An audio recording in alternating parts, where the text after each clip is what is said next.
La pièce semblait plus froide qu'elle n'aurait dû l'être, comme si les murs savaient quelque chose que je ne savais pas. Je fixai le téléphone dans ma main, composant à nouveau le numéro d'Adam. La même voix robotique répétait, « Le numéro que vous avez composé n'est pas joignable pour le moment. » Mes doigts tremblaient alors que j'essayais encore. Rien.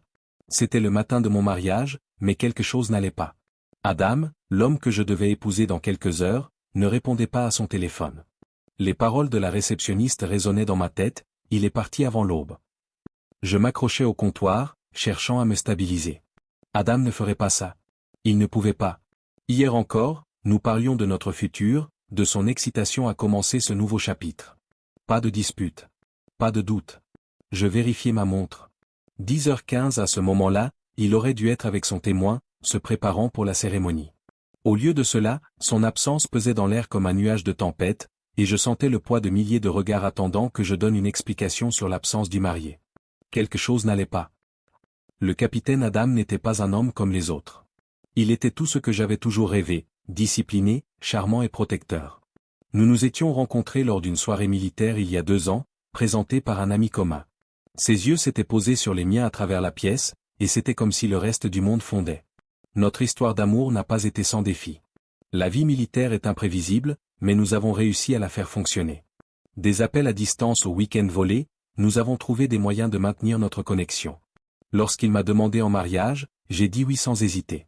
Nos familles étaient ravies. Nous avons fixé la date du mariage, choisissant une église pittoresque à la campagne. Chaque détail était planifié minutieusement. Adam était plus qu'un fiancé, il était mon partenaire, mon confident, mon abri. Et pourtant, alors que je me tenais dans ma robe de mariée en fixant l'allée vide, je réalisais que je ne le connaissais pas du tout. Je conduisis jusqu'à son hôtel dans un brouillard, ma robe accrochée à la porte de la voiture en sortant. Mon estomac se tordait de malaise alors que je me dirigeais vers la réception. « Excusez-moi, je cherche le capitaine Adam. Il est resté ici hier soir, dis-je, en essayant de garder ma voix calme. La réceptionniste leva les yeux de son ordinateur et fronça les sourcils. Le capitaine Adam a quitté l'hôtel tôt ce matin, madame. Vers 5 heures du matin, je crois. Est-ce qu'il a dit où il allait? Non, madame. Lui et ses amis sont partis en urgence. Ces paroles me frappèrent comme un coup de poing dans le ventre. Parti? En urgence? Sans me prévenir? J'insistai pour voir sa chambre. Elle hésita, mais ma détresse devait être évidente car elle me donna enfin une clé supplémentaire. Je montai les escaliers à toute vitesse, mon cœur battant à tout rompre dans ma poitrine. La chambre était vide. Complètement impeccable, comme s'il n'avait jamais été là.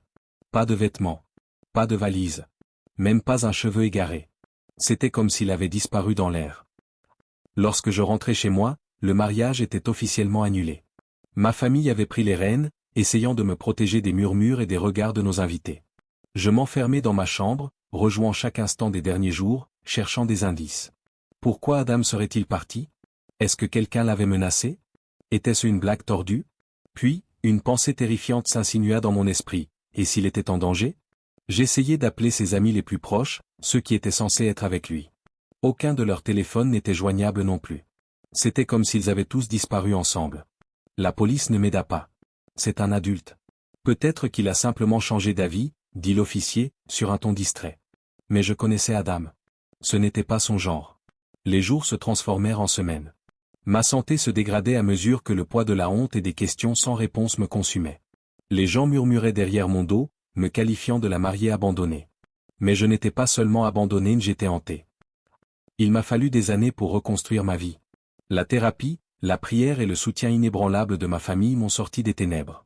Lentement, je retrouvai mes repères. Puis, je rencontrai le major Daniel. Il était différent, calme, patient et bienveillant. Là où Adam était fougueux et imprévisible, Daniel était une présence apaisante. Nous avons commencé en tant qu'amis, et au fil du temps, notre relation est devenue plus profonde. Lorsqu'il m'a demandé en mariage, j'hésitais. Le fantôme d'Adam rôdait toujours dans les recoins de mon esprit. Mais l'amour de Daniel était inébranlable, et finalement, j'ai dit oui. Notre mariage fut simple et beau. Pour la première fois depuis des années, je me sentais en paix. Les années passèrent, et la carrière militaire de Daniel prospéra. Il fut promu à un poste prestigieux et réaffecté à une nouvelle caserne. Avec sa promotion vinrent de nouvelles responsabilités et un ordre personnel pour l'assister. Lorsque je vis l'ordre pour la première fois, mon sang se glaça. C'était Adam. L'homme qui avait disparu le jour de notre mariage se tenait maintenant dans mon salon, vêtu de son uniforme et saluant mon mari. Ses yeux rencontrèrent les miens, et pendant un bref instant, je vis quelque chose y flasher de la culpabilité, de la peur, peut-être même du regret. L'air entre nous crépita de tension. Mon cœur s'emballa alors que des souvenirs de ce jour fatidique ressurgissaient. Que faisait-il ici? Pourquoi maintenant? Je ne pouvais pas garder ça pour moi. Ce soir-là, alors que Daniel et moi dînions ensemble, je lui racontai tout. Adam, dit-il, sa fourchette congelée en l'air. Le même Adam qui t'a laissé à l'hôtel? Je hochai la tête. La mâchoire de Daniel se crispa. Je vais m'occuper de ça. Le lendemain, il appela Adam dans son bureau. Je n'étais pas autorisé à être là, mais je restai dehors, tendant l'oreille pour entendre leur conversation.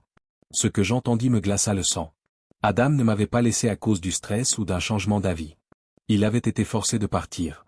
Menacé par des forces que je ne pouvais même pas commencer à comprendre. Et maintenant, des années plus tard, ces forces revenaient. Dans cette histoire, ce que Dieu ne peut pas faire n'existe pas. Aimez, partagez, laissez un commentaire et abonnez-vous pour être averti lorsque la partie 2 sera publiée.